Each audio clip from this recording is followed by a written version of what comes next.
continue to suffer from the effects of increased frequency and intensity of extreme heat events. Right now in this country, there are no federal workplace regulations related to heat stress and exposure to heat, and in most other countries also. So the objective of my research is to quantify the association between extreme heat events and heat-related illnesses and non-heat related illnesses such as myocardial infarction and respiratory disorder among a broad class of workers in a subtropical climate zone like Florida. So our study population here is Florida workers, 16 years of age and older. The exposure data comes from the National Climatic Data Center, and that includes daily maximum temperatures for each day for 20 years. And from that, we can determine an extreme heat event metric. And so we're interested in the effects of heat on outcomes like, as mentioned, heat prostration, myocardial infarction, and respiratory disorder. And we'll get that outcome data. Well, we have that outcome data from the Florida Workers' Compensation Board. And so overall, the study design used here is the case crossover design with conditional Poisson regression. And so the results here, heat prostration and respiratory disorder, overall, we see a significant association between extreme heat events and heat prostration and respiratory disorder. The rate of heat prostration during extreme heat events is 1.68 times the rate during non-extreme heat events. And we can also see that in the most recent period, 2015 to 2019, there's a 2.23 rate ratio, which is greater than the overall, and it's also greater than the 5-year periods that preceded. Myocardial infarction, we only see a significant association at the 2005 to 2009 time period. And respiratory disorder, we only see it as significant association in one time period also, that's from 2010 to 2014. In the chart below, when we consider outcomes that lag exposure by 1 or 2 days, we only see a significant association with respiratory disorder and extreme heat events, considering lag effects. And so this next chart shows the analysis at the industry sector level. So highlighted are industry sectors that are characterized by outdoor work. So you see construction, agriculture, transportation, and warehousing. So you see a stronger relationship in these outdoor industry sectors with extreme heat events, as you would expect. But still, in these indoor industry sectors, we still see significant associations. And so in conclusion, the risk of heat prostration is associated with extreme heat events among workers in Florida. The risk appears to have increased in the most recent time period, coinciding with increased extreme heat events. The occupational risk to illnesses not typically considered heat-related, like myocardial infarction and respiratory disorder, may be underestimated. And all of this provides evidence for supporting federal workplace regulations and heat-related illness prevention plans. Thanks. Our next speaker is Sydney Sheldon. Sydney is a PhD candidate in the geology department here at UMDA and is an ORISE fellow with the U.S. Environmental Protection Agency. Her work focuses on how urbanization impacts water quality.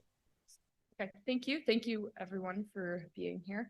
I'd like to start by just giving a quick acknowledgement to my collaborators on this research. So my advisor, Dr. Sujay Kaushal. I work with Paul Meyer and Tammy Newcomer Johnson at EPA, as well as our former lab manager, Ruth Shot-Kai. And then I also have some collaborators at Virginia Tech, Meg Rippey and Stan Grant. So urbanization impacts water chemistry in a wide variety of different ways.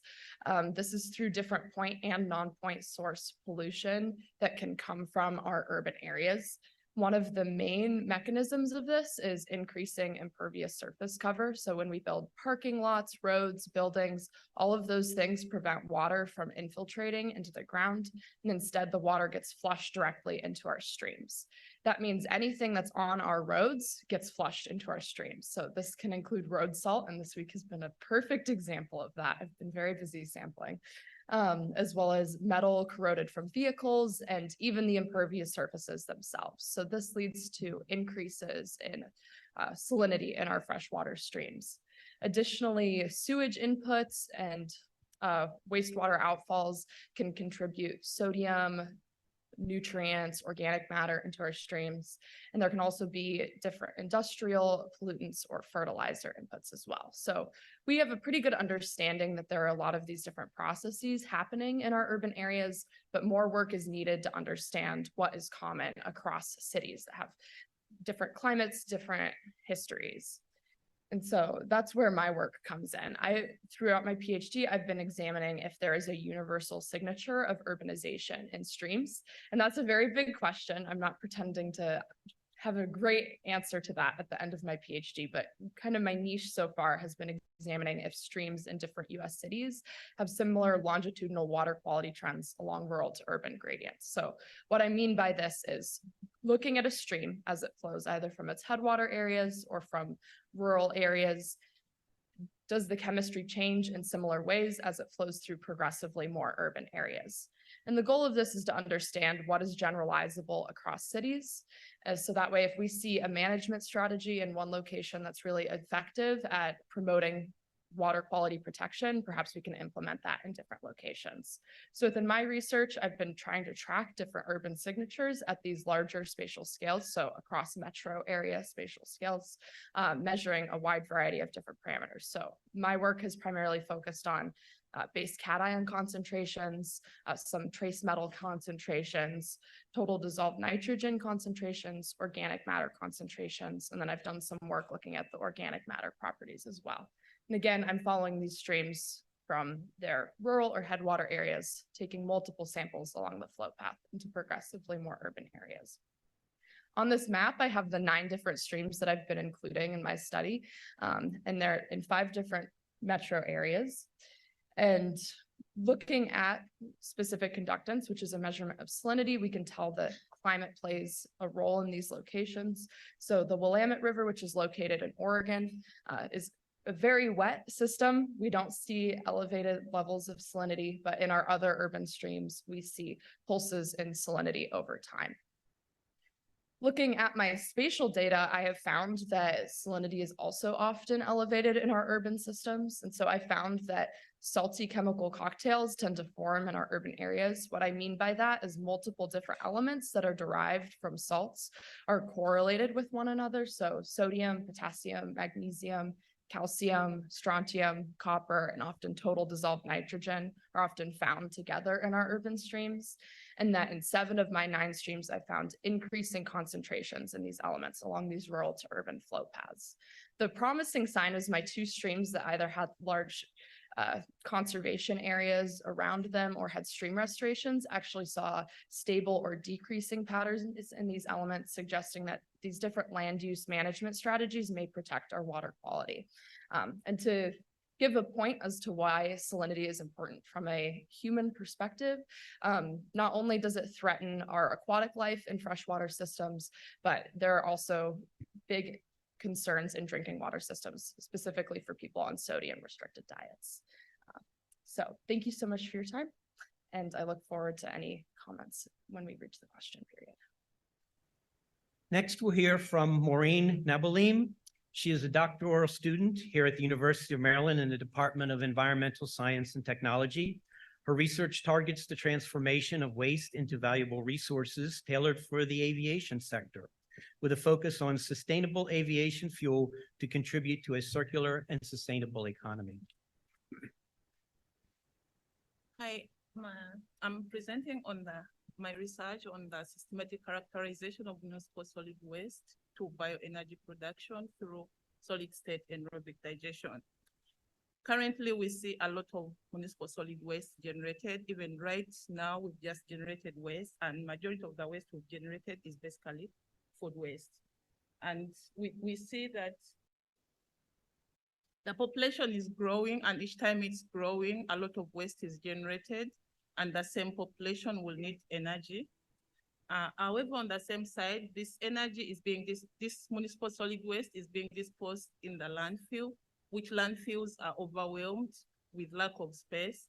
And at the same time, the landfills are known to contribute the highest percentage of carbon emissions, which affect or which lead to global warming. We also see that there is a variability of characteristics in the waste produced, and this affects the amount of energy that will be produced from each of these wastes.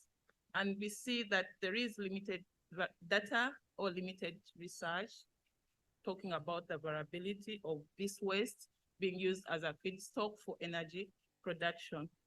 So what I'm proposing to do, I want to quantify the critical attributes of organic waste, especially using solid state anaerobic digestion, which is a biological conversion to bioenergy leading to sustainable aviation fuels across 4 seasons, across 4 years, and across 5 geographical regions.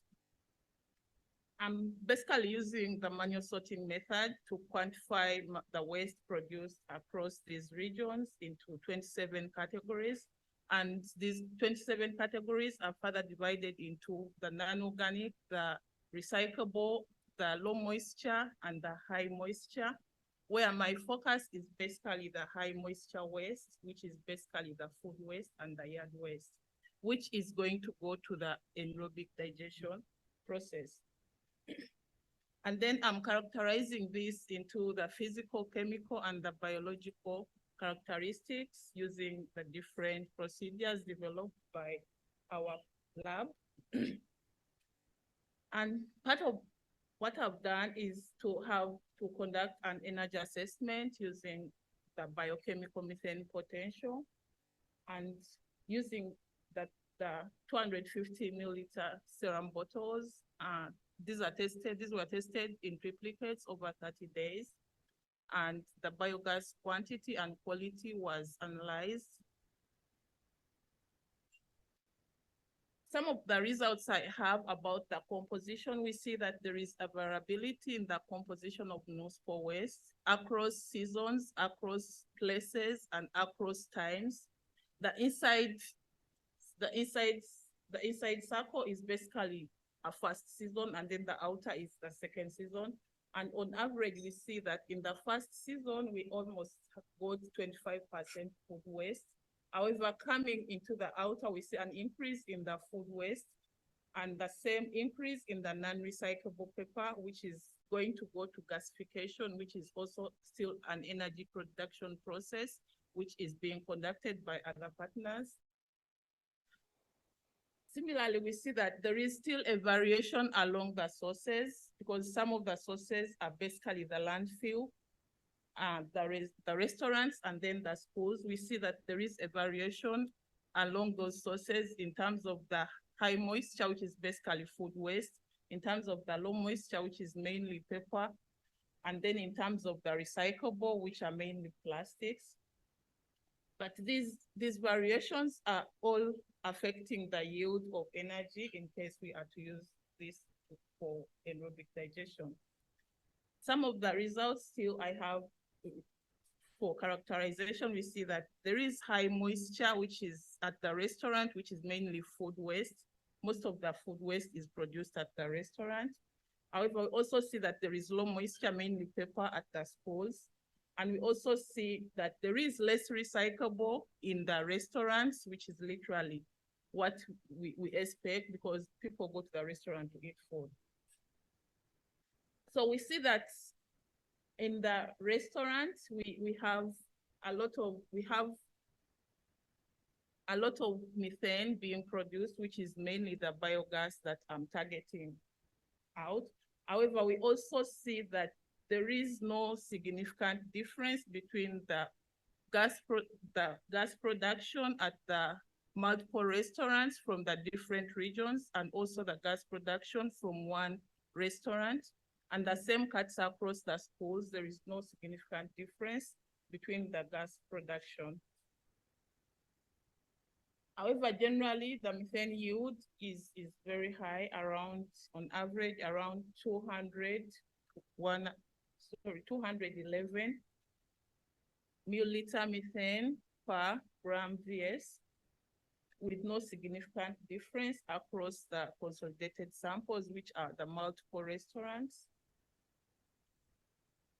I want to acknowledge the Department of Environmental Science and Technology, the funders of my research, the partners, my lab, and the global stewards. Thank you.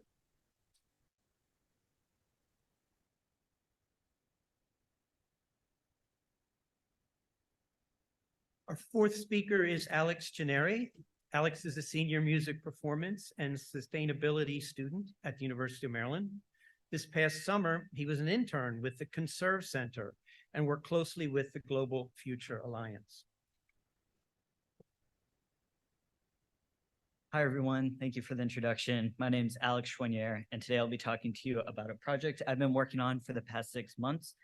I've been conducting a scoping review of the drinking and irrigation water quality in Nepal. So just as a brief background information, Nepal's been facing a public health crisis due to their poor water quality.